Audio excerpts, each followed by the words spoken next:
이제 우리에게 주시는 하나님 말씀 가슴으로 받으시고 많은 은혜 받으시는 여러분 되시기를 축복합니다. 얼마 전 항저우 아시안 게임이 끝났습니다. 우리나라 대표 선수단이 좋은 성과를 내고 돌아왔죠. 중국에서 열린 스포츠 행사이다 보니까 중국 관중들의 응원 소리가 무척 컸습니다. 귀가 쨍쨍할 정도로 그랬어요. 자, 중국인들의 대표적 응원 구호가 뭐죠? 들어보셨죠? 이번에 많이 들었을 거예요. 우리의 대표적인 응원 구호는 화이팅! 이건데 중국인들은 짜요, 짜요라고 합니다. 자, 이게 무슨 뜻일까요? 뭐 아시는 분들 아시겠지만 먼저 한자로 설명을 드리면 이 짜요를 더할 가짜에 기름 유자를 씁니다. 그럼 무슨 말이에요? 기름을 더하라 이런 뜻입니다. 그래서 가유인데 중국식 발음으로 짜요 이렇게 발음을 하는 것이죠. 자, 그래서 기름을 더하라. 기름을 더 넣고 연료를 더 넣듯이 힘을 내라. 바로 이런 응원이 되는 거예요. 그러니까 가만히 지켜보니까 이게 꽤 성경적이더라고요. 우리도 그런 얘기 많이 하잖아요. 기름을 부어주소서. 기름을 더하소서. 이게 성경적이잖아요. 성령의 기름으로 발라 우리를 거룩하게 구별해 주세요. 이런 뜻도 되고 정말 성령으로 나를 충만케 하셔서 기름 부어주셔서 영적인 능력을 더 주옵소서. 바로 이런 뜻도 되는 겁니다. 우리가 153 새생명 초청잔치를 앞두고 계속 지금 전도를 강조하고 있습니다. 듀오 전도팀들이 둘씩 열심히 전도하고 있습니다. 바로 이럴 때에 우리에게 꼭 필요한 응원 구호가 바로 가유, 기름을 더하소서 이겁니다. 자, 우리 옆에 계신 분께 한번 이렇게 말해 주겠습니다. 당신에게 성령의 기름이 더해지기를 바랍니다. 한 번 더 할까요? 화이팅! 그죠. 이게 우리의 응원 구호입니다. 루스드라에서 바울과 바나바에게 성령의 기름이 더해졌습니다. 그래서 파이팅 넘치게 신나게 복음을 전했어요. 그래서 나면서부터 걷지 못하는 장애인을 향해 네 발로 일어서라 그랬더니 벌떡 일어나서 막 걸어다니게 되는 놀라운 역사가 일어났습니다. 이걸 보고는 루스드라 사람들이 깜짝 놀랍니다. 바울과 바나바를 신으로 생각해요.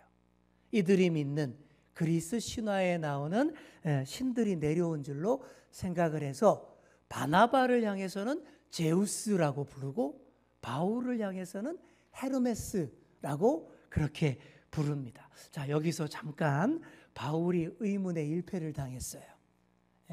사람들이 바울보다 바나바를 더 높게 본 것입니다. 그리스 신 중에 최고의 우두머리 신이 누구예요? 제우스잖아요. 여러분 많이 들어보셨잖아요. 제우스가 신 중에 최고입니다. 그래서 이 바나바가 아마 인물도 좋고 풍채도 좋았나 봅니다. 그러니 그런 바나바가 말도 안 하고 이렇게 점잖하게 가만히 서 있으니까 와, 제우스인가 보다. 반면에 바울은 쉴 새 없이 복음 전하느라고 설교를 하니까 계속 말을 하잖아요. 그리스 신화에서 계속 그렇게 메신저 역할을 하는 신이 헤르메스예요. 전령의 신, 심부름꾼의 신이 제우스의 심부름꾼이 헤르메스거든요. 이게 바울 보고는 이 사람이 헤르메스구나 그랬다라는 것이죠. 바울이 인물은 좀 안 됐었나 봅니다. 자, 이때에 바울과 바나바가 정색을 하고 옷을 찢으면서 그들을 말립니다. 그들에게 신이랍시고 막 제물을 바치려고 하니까 뜯어 말리는 거예요. 이런 상황에서 옷을 찢을 줄 알아야 됩니다. 그래야 하나님만이 홀로 영광 받으시고 복음이 힘을 발휘할 수 있습니다. 그러지 않고 중간에서 내가 영광 가로채고 내가 꽤 잘났나 봐 막 이러고 있으면 중간에서 그러고 있으면 그럴 때 삭군이 되는 것이고 더 심하면 사이비 교주가 되는 것이죠.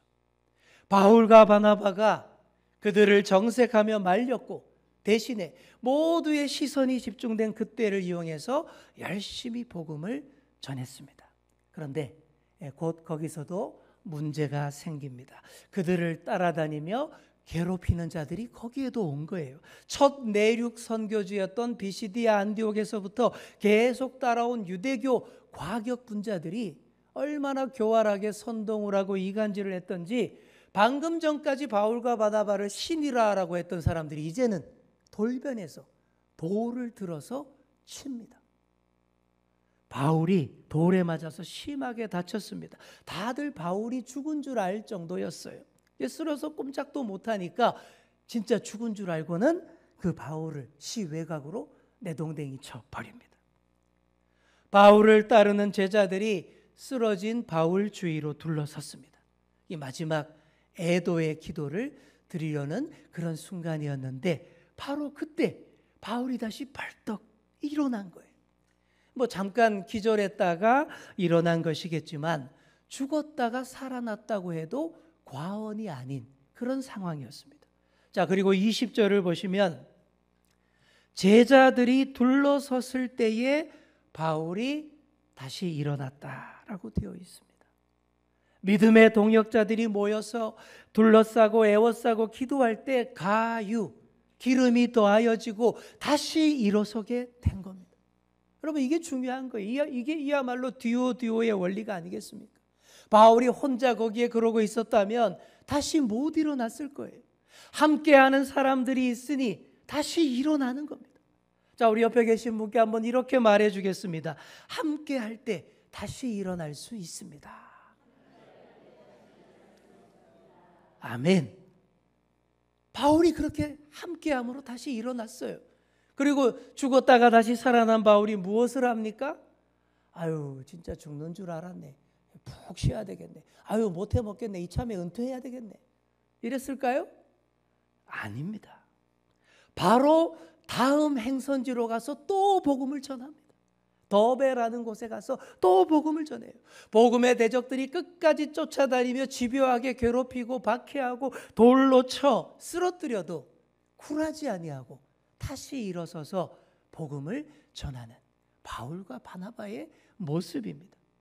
자, 거기 더베에서 오른쪽으로 조금만 더 가면요, 길리기아 다소라는 곳이 나옵니다.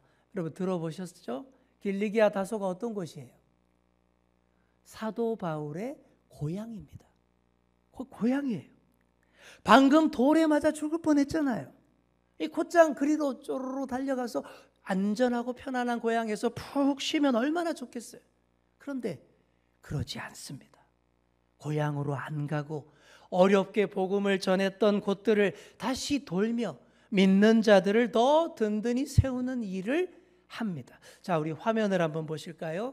지도 장면이 나오는데 여기 잘 보시면 1차 선교 여행의 여정이 빨간 화살표로 나와 있습니다. 자, 오른쪽 중간에 보시면 안디옥 교회 보이시죠?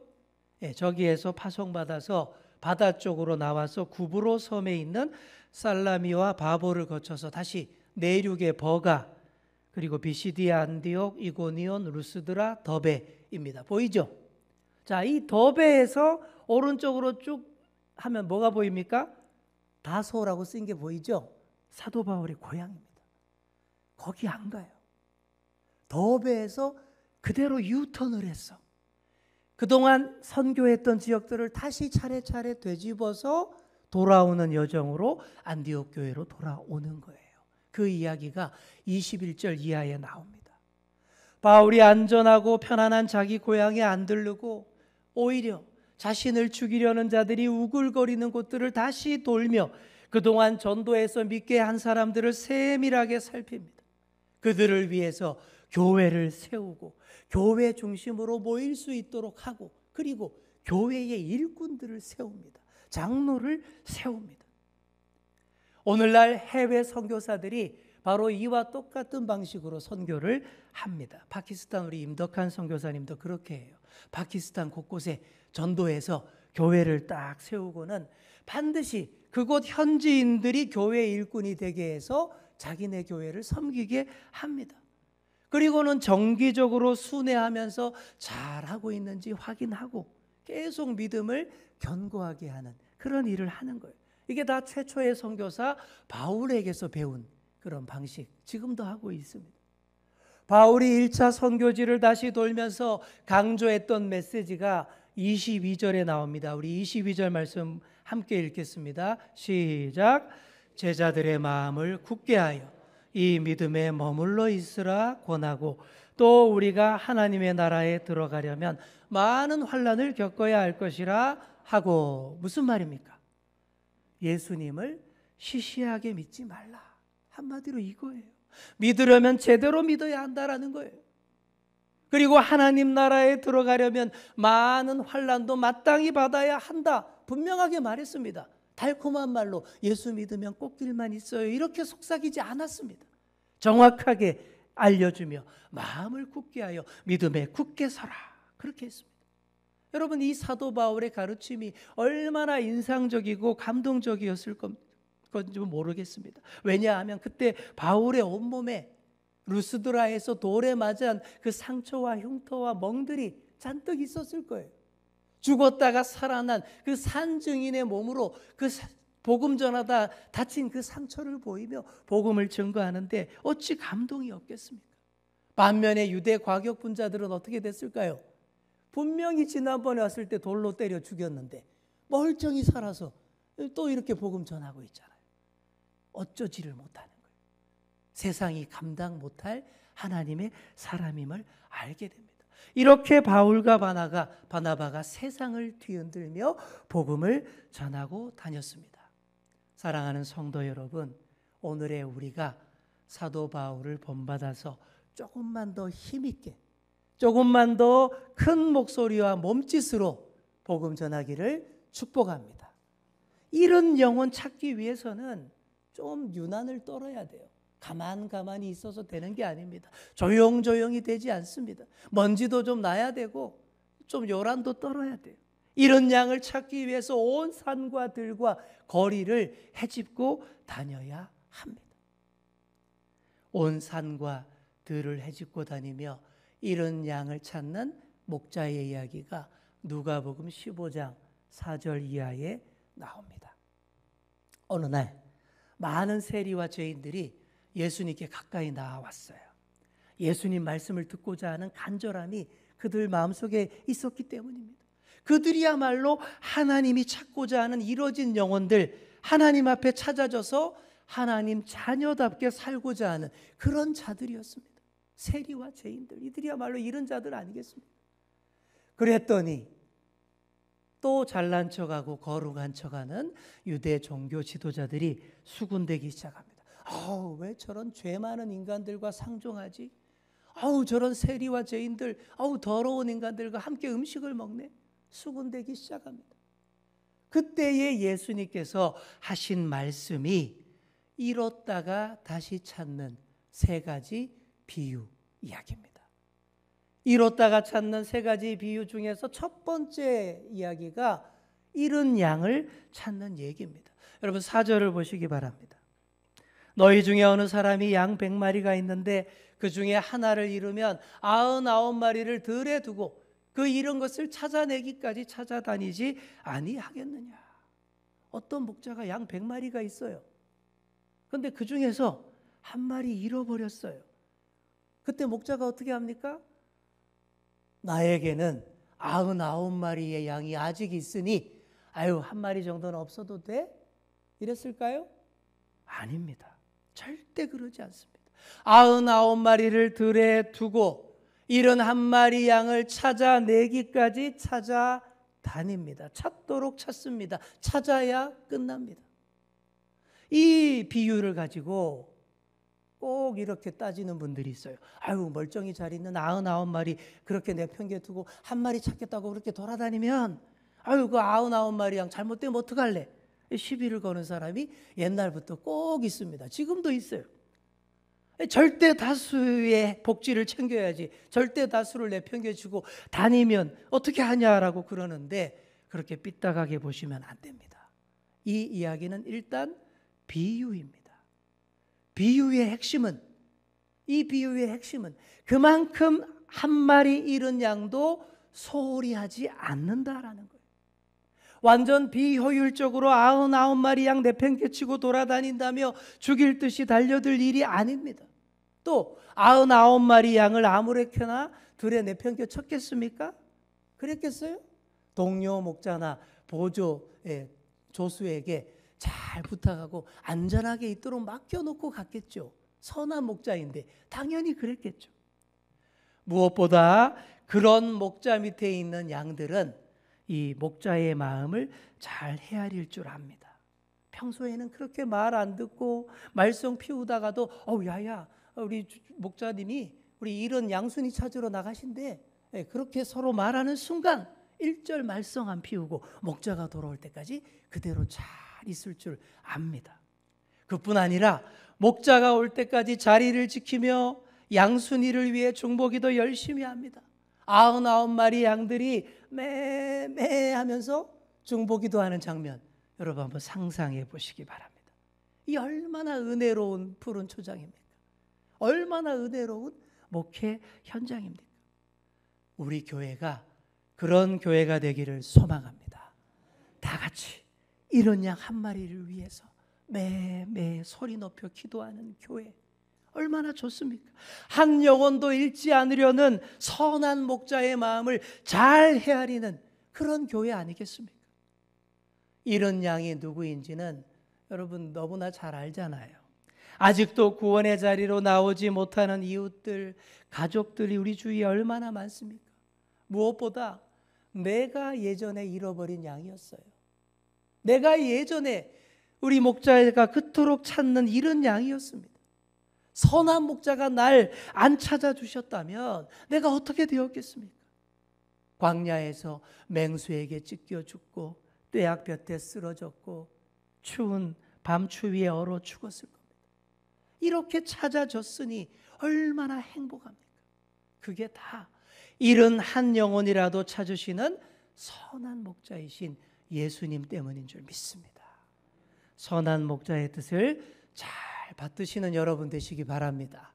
내가 지금은 무탈한 99마리 양들 가운데 잘 있지만 잃은 한 마리도 반드시 돌아올 수 있도록 잃은 양 찾기에 힘을 보태시는 저와 여러분 다 되시기를 축복합니다. 찾도록 찾아서 찾아내기까지 찾아서 드디어 잃었던 양 찾았습니다. 그때 목자가 어떻게 합니까?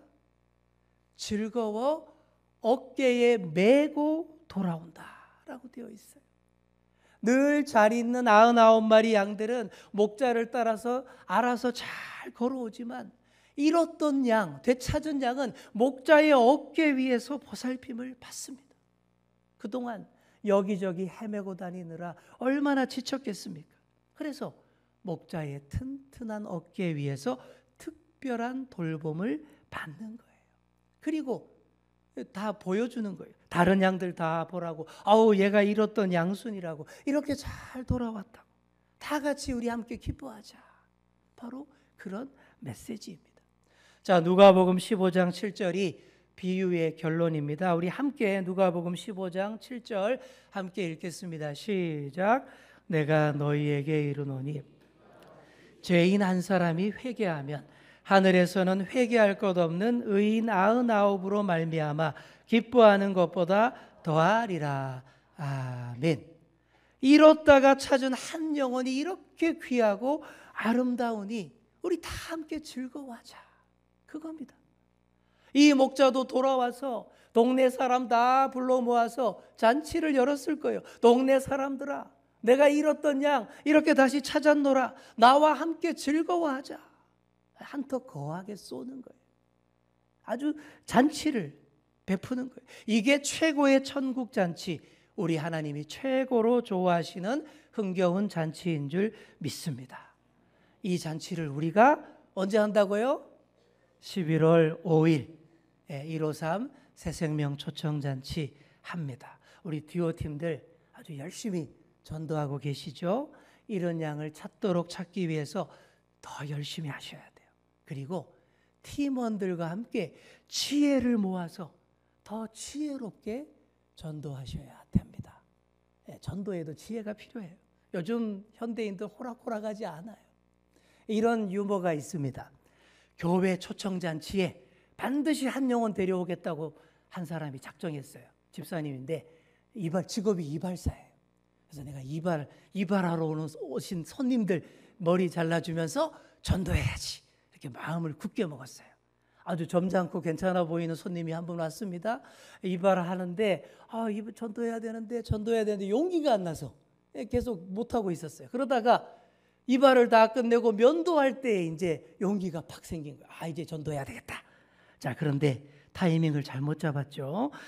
이 손님이 면도 받으려고 비누 거품 잔뜩 바르고 목을 딱 제치고 누워 있는데 이 상황에서 이발사가 면도칼을 가죽 격대에 쓱쓱 문지르면서 이렇게 말합니다. 선생님은 오늘 죽으면 천국에 갈 수 있겠어요? 어떻게 됐을까요?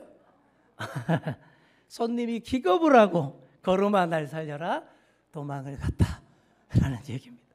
전도할 때 분위기도 잘 보셔야 되고 지혜로우셔야 돼요. 전도할 타이밍도 잡으셔야 되고 멘트도 타이밍에 맞게 잘 하셔야 됩니다.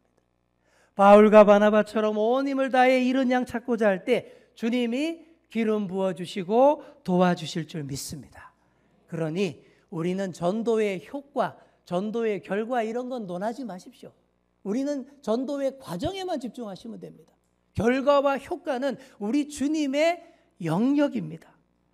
원래 전도는요, 맨 땅에 헤딩하기예요. 원래 전도는 밑 빠진 독에 물 붓기입니다. 맨 땅에 헤딩하면 아플 거라고 헤딩 안 하면 안 됩니다. 물이 아깝다고 안 부으면 안 됩니다. 헤딩하고 부어야 돼요. 작정한 대상자에게 선물 들고 찾아가셔야 됩니다. 그리고 행사 당일에도 좋은 선물 드리면서 크게 환영해야 됩니다. 한 번만 와서 선물 받고 입 싹 닫고 다시 안 나오면 어떡해요? 그래도 초청하셔야 됩니다. 청동원 전도 행사 잘하는 유명한 교회 어딘지 아십니까?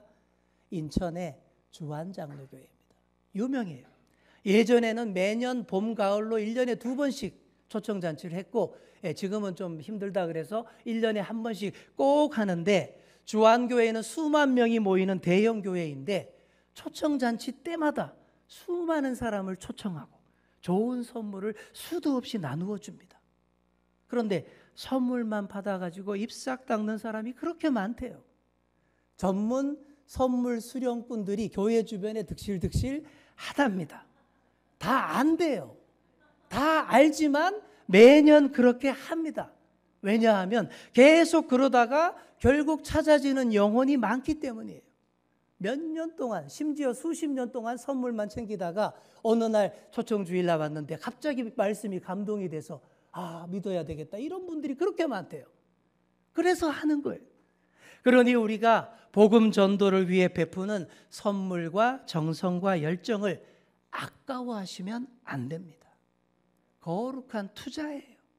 그렇게 해서 평생 교회 안 오던 사람이 교회 한번 나와보고 예배 한번 드려보고 교회 한번 먹어보면 그것만으로도 의미가 큽니다. 다음에 오시면 또 마음이 더 열리고 다음에 오면 더 열립니다. 그렇게 되는 거예요. 100명을 초청했는데 한 명만 남고 99명은 선물만 받아가고 안 온다 해도 그래도 찾아진 그 한 사람을 보고 기뻐하시는 분이 우리 하나님이신 줄 믿습니다. 천하보다 소중한 한 영혼 찾았다고 얼마나 기뻐하시는지 몰라요. 그 마음으로 우리가 해야 합니다. 그리고 우리가 전도 대상자를 위해 열심히 기도하면 하나님이 그 영혼을 특별히 더 감동시켜 주시고 전도의 효과를 높여 주십니다. 그래서 5번 기도하고 3번 만나라. 이게 괜히 5번 기도하라는 게 아닙니다. 정말 진지하게 충분히 기도하고 초청을 하면 선물만 받고 끝나는 일이 확률이 줄어듭니다. 반드시 찾아진 영혼이 되어서 계속 매주일 우리와 함께 교회 나와서 신앙생활하게 된다라는 얘기예요. 사랑하는 성도 여러분, 매일 전도 대상자를 생각하며 간절히 기도하시기 바랍니다. 그리고 선물 들고 1차, 2차, 3차 정해서 이번은 요거, 다음에는 요거 뭐 이런 식으로 3번 찾아가면서 해보십시오. 왜 안 되겠습니까? 자, 이 시간 여러분 주보를 다 펼쳐보시기 바랍니다. 주보 안쪽에 성경 공부란 여기에 뭐가 있습니까? 153 새생명 초청잔치 전교인 매일 기도 제목, 여기 있는 10가지 기도 제목을 보시며 열심히 기도하시면 전도의 효과를 하나님이 높여 주십니다. 선물만 받고 떨어질 확률을 줄여 주십니다. 그래서 기도하라니 여기에 있는 것처럼 기도하시면 돼요. 전도의 효과가 여기에 달려 있습니다. 이 시간 마지막으로 여기 있는 전교인 매일 기도 함께 읽고 기도하는데 시간 관계상 5번까지만 같이 읽고 나머지는 여러분이 집에 가셔서 열심히 이거 들고 기도하시도록 하겠습니다. 자, 5번까지 저랑 함께 읽겠습니다. 1. 153 새생명 초청잔치를 통해 영혼을 구원하는 역사가 나타나게 하시고 한 팀이 한 영혼을 반드시 모셔올 수 있도록 하소서. 2. 전도 대상자로 작정한 모든 영혼이 즐겁게 잔치 자리에 올 수 있도록 그들의 마음과 삶의 여건을 주장하사 모두가 예배에 참석하여 구원의 감격을 누리게 하소서. 3. 담임 목사님의 영육을 강건하게 하시고 성령의 두루마기를 입히시어 말씀을 준비하고 선포하실 때 강력한 성령의 임재를 경험하게 하소서. 4.